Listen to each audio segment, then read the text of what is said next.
Selamat datang di channel Neng Parsini. Video alur cerita novel audio kali ini berjudul Si Iblis Kecil. Semoga terhibur. Bab 32.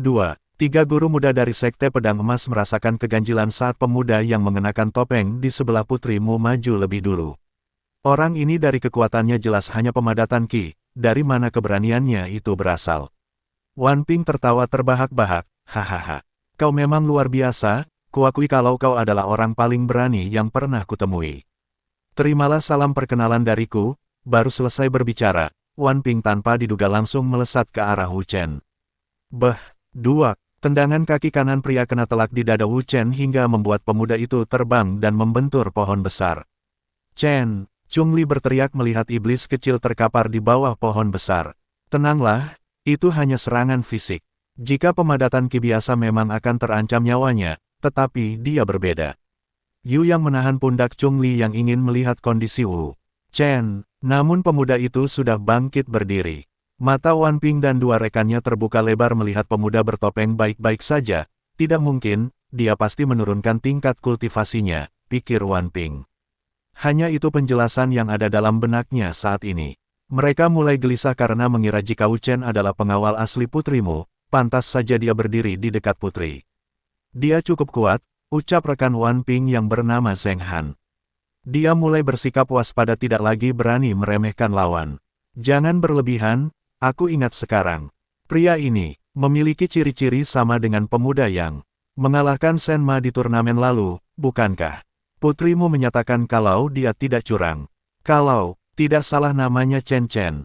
Wan Ping menatap Wu Chen lekat-lekat, kemudian tersenyum tipis saat mengenali rambut-rambut panjang lawan yang terlihat putih di beberapa bagian. Kau benar, itu dia yang menjadi pembicaraan orang-orang selama turnamen. Aku hanya terlalu banyak berpikir, ucap Wan Ping merasa lega. 4 orang murid inti Sekte Pedang Emas baru saja sampai dan berdiri di belakang para kaisar, mereka sudah bersiap dengan menggenggam senjata. Masing-masing, di pihak lain, Chung Li, Xie Lian dan Yu yang juga sudah bersiap dengan senjata masing-masing. Hanya Putri Mulian yang terlihat belum bergeming, dia masih menunggu Wu Chen bergerak. Apa kau bisa menahan mereka bertiga untuk sementara waktu iblis menyebalkan? Putrimu masih yakin Wu Chen bisa menahan 1 atau 2 kaisar, tapi saat ini ada 3 orang yang menjadi lawan mereka. Akan sangat sulit bagi pemuda itu. Apa kalian bisa menahan 4 orang di belakang mereka? Wu Chen justru balik bertanya pada Mulian dan teman-temannya, dia terlihat sangat percaya diri saat ini. Mulian dan yang lain memberikan anggukan pelan. Wu Chen menatap kelompok pedang emas. Dengan sorot mata tajam, lalu dengan santai. Memegangi dan memutar tengkuknya seolah serangan. Tadi bukanlah apa-apa. Ahli ranah kaisar memang berbeda, kecepatannya hampir tidak bisa kulihat. Aku pasti sudah mati jika hanya kultivator biasa. Wu Chen bergumam mulai menyerap ki monster. Mengandalkan inti api dengan kultivasinya saat ini. Tetap tidak akan bisa mengimbangi kecepatan. Kultivator Kaisar, sekarang giliranku memberikan salam. Perkenalan, ucap Wu Chen dengan seringai dan tatapan tajam pada lawan. Wan Ping kenapa aura monster keluar dari tubuhnya, dan semakin lama makin tinggi. Tingkatannya, Zhen Han hendak memperingatkan. Wan Ping saat melihat bola mata Wu Chen berubah menjadi biru, tetapi pria yang dia tahu bernama Chen sudah menghilang dan meninggalkan kepulan debu di tempat dia berdiri sebelumnya.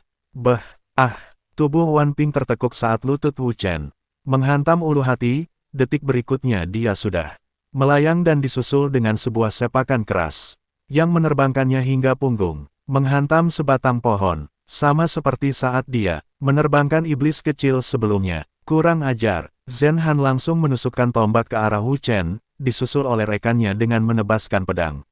Dengan ki monster, Wu Chen bisa melihat pergerakan lawan, insting serta naluri bertarungnya juga meningkat dari sebelumnya. Mengarahkan tinju, pemuda bertopeng itu memukul mata tombak dari arah bawah. Lalu bersalto ke belakang untuk menghindari tebasan pedang, namun pedang lawan kembali bergerak untuk menusuk dadanya. Wu Chen menghentakkan kaki ke tanah dan melesat ke atas pohon. Dia meraih cabang dan berputar 1 kali, lalu meletakkan kakinya ke cabang yang masih dia genggam. Wu Chen tidak ingin bertarung terlalu lama, bagi pemuda itu saat ini keselamatan teman-temannya jauh lebih penting. Bisa membuat lawan pergi adalah tujuan utama. Dalam posisi menghadap ke bawah, Wu Chen mengalirkan ki ke kedua lengannya. Energi berwarna biru menyelimuti kedua tangan pemuda itu. Cabang tempat Wu Chen bergelantung berderak saat dia menyentakkan kaki dan melesat ke arah pengguna pedang. Lawan tentu tidak diam saja, dia berdiri menyamping dan mengalirkan ki ke ujung pedang, satu energi mengumpal di ujung mata pedang, setelah itu, dia mengarahkan ujung pedang ke kepalan tinju Wu Chen. Tinju peremuk tulang dan ki di ujung pedang berbenturan, dua orang itu sama-sama berteriak. Kekuatan mereka awalnya terlihat seimbang, Wu Chen menarik lebih banyak ki monster, dan itu berhasil membuat perbedaan. Teknik lawan hancur, dan letupan energi membuat ki lawan menjadi kacau. Tinju Wu Chen terus melewati sisi mata pedang, sesaat sebelum pukulan Wu Chen menghantam dada lawan. Zhen Han menarik tubuh kawannya hingga terlempar ke belakang. Jika tidak, pria itu pasti akan terluka. Cukup parah jika tidak mati. Wu Chen terkesiap saat melihat Zhen Han sudah bersiap menusukkan mata tombak, dengan cepat pemuda itu menyilangkan kedua lengannya di depan dada. Bam! Wu Chen terlempar mundur dan berputar beberapa kali untuk menyeimbangkan badan. Dengan ki dan tubuh monster yang telah ditumbuhi sisik di kedua lengan, membuat tubuh Wu Chen cukup terlindungi. Wan Ping kini sudah berdiri di sebelah Zhen Han. Dan juga pria berpedang sudah berkumpul bersamanya. Aku yakin orang ini adalah monster yang dulu mengalahkan orang kita di Sekte Elang. Ternyata dia belum mati, persis seperti yang dikatakan Hong Jun, ucap Wan Ping memperingatkan.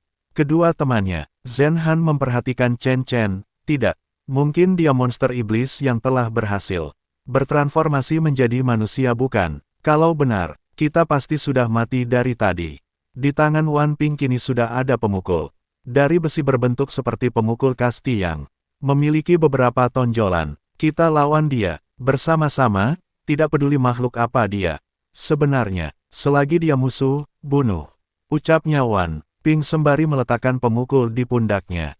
Tetapi dari sela bibirnya terlihat jika dia sudah terluka. Saat terkena pukulan Wu Chen sebelumnya. Tiga orang itu bergerak lebih, mereka dengan wajah tegang dan serius kali ini. Hutan tempat, pertarungan mulai diisi oleh suara derak pepohonan yang patah atau hancur terkena serangan guru muda. Sekete pedang emas maupun terkena pukulan Wu Chen, dia tampak mulai kesulitan, karena lawannya kali ini sangat jauh berpengalaman. Meski keterampilan dan teknik mereka tidak jauh berbeda dengan yang telah dikalahkan Wu Chen, cara mereka menggunakannya benar-benar sangat efisien. Sementara Wu Chen bertarung, Putri Mulian, dan yang lain juga tengah bertarung sengit. Letupan-letupan dari ledakan energi terjadi beberapa kali. Jarum-jarum dari sanggul Yu yang berterbangan ke sana kemari, meninggalkan suara deru angin. Berkat teknik yang dia gunakan beberapa kali Chung Li terbantu dari jarak jauh. Seperti yang dikatakan Yu Yun pada Wu Chen, saudarinya itu adalah jenius berbakat. Swiss, tusuk rambut Yu yang menderu ke arah energi. Pedang lawan yang tengah melesat ke arah Chung Li dari arah belakang. Chung Li, awas belakangmu, seru Yu yang memperingatkan pemuda itu. Dari tebasan lawan yang seharusnya menjadi lawan si alien, pria itu dengan cerdik melepaskan energi pedang ke arah Chung Li untuk mengurangi lawan lebih cepat. Blar, sesaat setelah Chung Li melompat dan bersalto.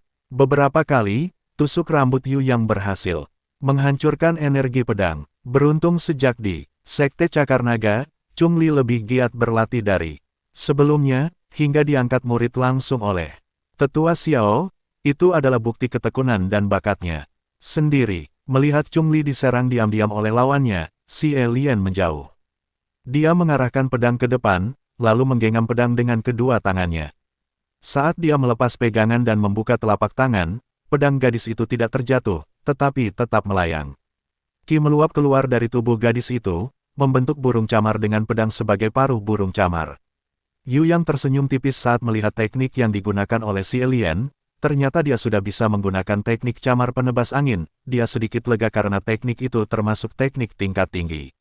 Burung camar melesat ke arah lawan, dan satu dari 4 senjata Yu yang juga bergerak ke arah orang itu. Kedua belah pihak tampaknya berpikir sama, ingin mengurangi jumlah musuh terlebih dahulu. Pria yang menjadi target mengatupkan giginya, dia melempar pedang ke udara. Pedang berputar sangat cepat dan membentuk 4 bayangan pedang. Pria itu mendorong tangannya ke depan, pedang bergerak ke arah senjata Yu yang Sedangkan energi bayangan pedang melesat ke arah burung camar. Blar, ledakan keras membuyarkan semua energi pedang dan burung camar. Mendorong mundur kedua pihak, tapi dari kepulan energi itu, pedang milik si alien keluar dan terus mengarah ke tubuh lawan. Slap, mata murid sekte pedang emas melotot saat pedang si alien menembus dadanya, darah keluar dari mulut dan hidung pria itu. Sebelum jatuh dia menatap si alien dengan kebencian. Melihat rekan mereka terbunuh, 3 murid lain mengutuk si alien, mereka serentak meninggalkan lawan masing-masing dan berniat menyerang gadis itu. Terima kasih, dan nantikan bab berikutnya esok hari. Salam bahagia dan selamat beraktivitas.